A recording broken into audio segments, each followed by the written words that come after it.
अस्सलाम वालेकुम, मैं हूं राणा अजीम और आप देख रहे हैं आपका अपना यूट्यूब चैनल साइंसिफाई योरसेल्फ। तो जिन लोगों ने चैनल को सब्सक्राइब नहीं किया वो चैनल को सब्सक्राइब करें और वीडियो को लाइक करें, कमेंट करें और शेयर करें और हमारे फेसबुक पेज को भी फॉलो करें। ठीक है, तो आज जो हमने टॉपिक डिस्कस करना है वो क्या है, मेटालिक बॉन्डिंग। और मेटालिक बॉन्डिंग जो है वो हम पीछे जो टॉपिक्स डिस्कस कर रहे हैं उसका ही एक और पार्ट है।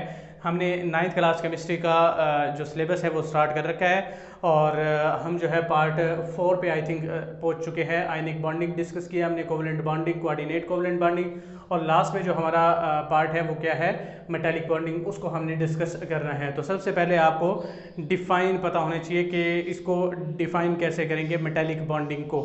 ठीक है जी, तो मेटालिक बॉन्डिंग बेसिकली पहले आप इसका कॉन्सेप्ट देख लें कि कॉन्सेप्ट क्या होता है। जब इलेक्ट्रॉन्स अब मेटल जो होता है, मेटल के अंदर इलेक्ट्रॉन्स जो है वो लूज होते हैं। ठीक है जी, वो फ्रीली मूव कर सकते हैं।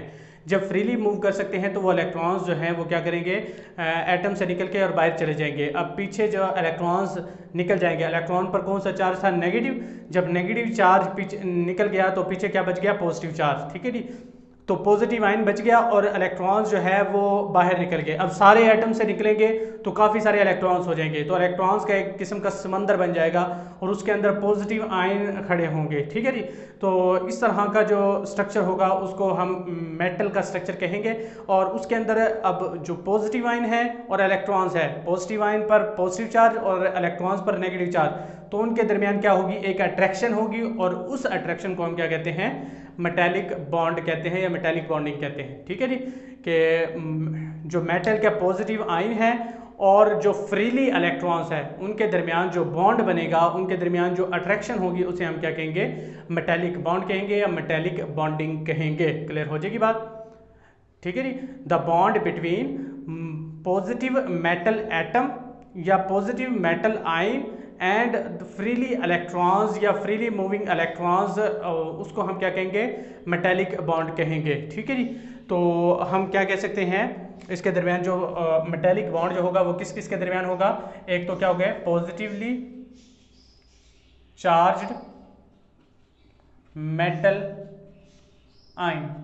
ठीक है जी, पॉजिटिवली चार्ज मेटल आयन, और इसका जो बॉन्ड बनेगा वो किसके दरमियान बनेगा, freely moving electrons, freely moving electrons. तो bond between positively charge metal ions and freely moving electrons is called metallic bond. ठीक है जी, तो इस तरह आप क्या कर सकते हैं, इसको डिफाइन कर सकते हैं।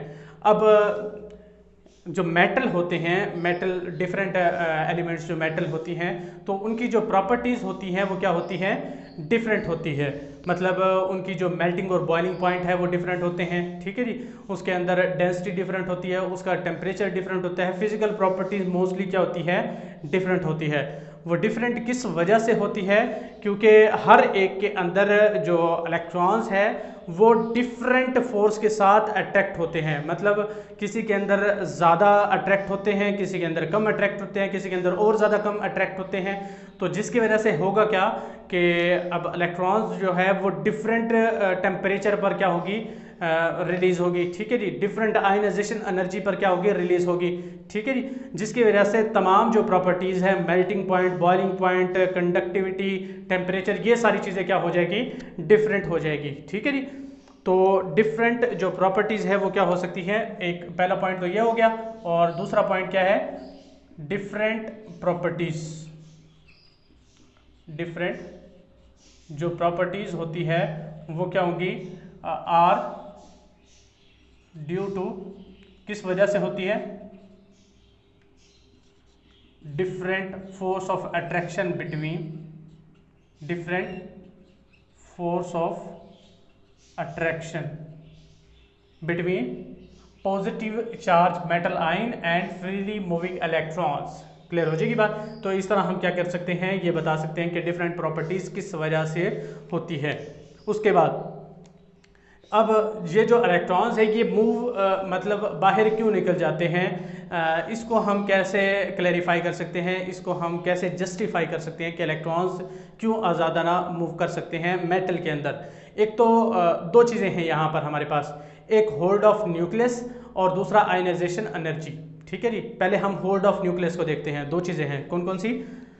यहाँ पर दो चीज़ें हैं, होल्ड ऑफ न्यूक्लियस,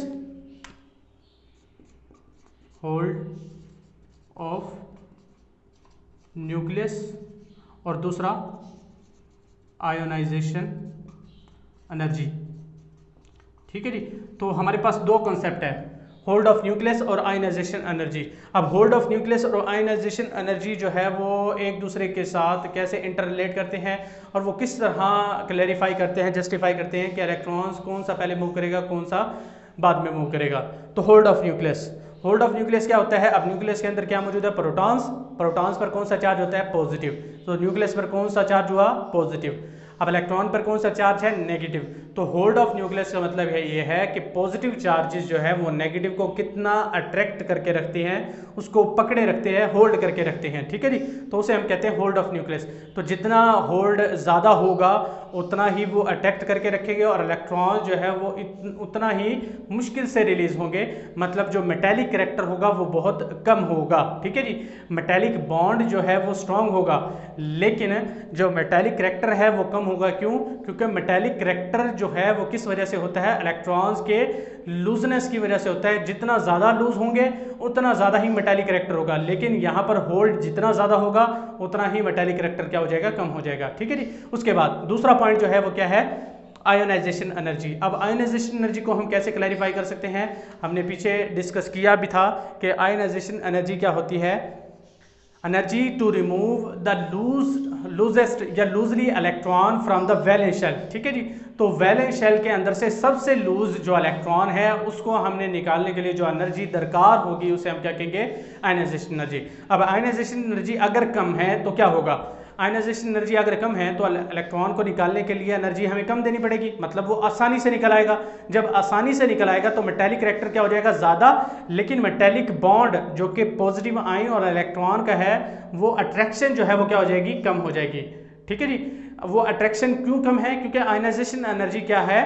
कम है। क्लियर हो रही बात? आयनाइजेशन एनर्जी हुई इस वजह से है कम क्योंकि जो न्यूक्लियस है वो अट्रैक्शन सही नहीं लगा रहा था, इसलिए हम क्या कर सकते थे? आसानी से इलेक्ट्रॉन को निकाल सकते थे। तो आयनाइजेशन एनर्जी क्या हो गई? कम होगी, मतलब कम एनर्जी चाहिए थी। तो जिस वजह से क्या हुआ कि मेटेलिक जो करैक्टर है वो क्या हो गया? ज़्यादा हो गया, लेकिन मेटेलिक बॉन्ड क्या हो गया? कम हो गया, मतलब उसकी स्ट्रेंथ कम होगी। क्लियर हो जाएगी बात? तो इस तरह हम क्या कर सकते हैं? होल्ड ऑफ न्यूक्लियस और आयनाइजेशन एनर्जी की बेस पर हम क्या कर सकते हैं? इसको क्लैरिफाई कर सकते हैं कि जो इलेक्ट्रॉन्स है वो कौन से जल्दी मूव करेंगे और कौन से देर से मूव करेंगे। ठीक है जी, बाहर। उसके बाद लास्ट जो रह गया है वो क्या है कि जब इलेक्ट्रॉन्स निकलते जाएंगे, ये हमने पहले भी कॉन्सेप्ट डिस्कस किया है कि जब इलेक्ट्रॉन्स जो है वो मूव करते जाएंगे, हर एक एटम से जो है इलेक्ट्रॉन्स बाहर निकलते जाएंगे, तो क्या होगा कि इलेक्ट्रॉन्स का एक समंदर बन जाएगा जिसके अंदर क्या होगा कि पॉजिटिव आयंस जो है वो सबमर्ज मालूम होंगे। ऐसा लगेगा कि एक समंदर है इलेक्ट्रॉन्स का, नेगेटिव चार्जेस का, और उसके अंदर पॉजिटिव आयंस जो है वो बह रहे हैं, जैसे कि एक समंदर के अंदर कश्तियाँ बह रही होती है। ठीक है जी, तो इस तरह सा कुछ समा लगेगा। तो ये था हमारे पास क्या चीज़? Metallic bonding. तो मेटेलिक बॉन्डिंग के अंदर हमने सबसे पहले इसको डिफाइन किया कि किस किस के दरमियान बॉन्ड बनेगा।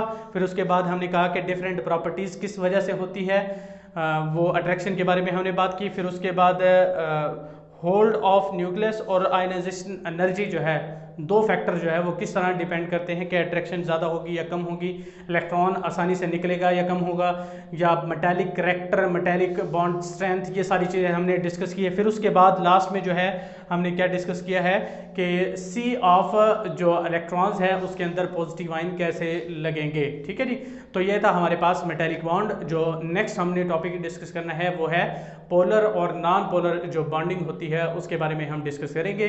तब तक के लिए अल्लाह हाफिज़।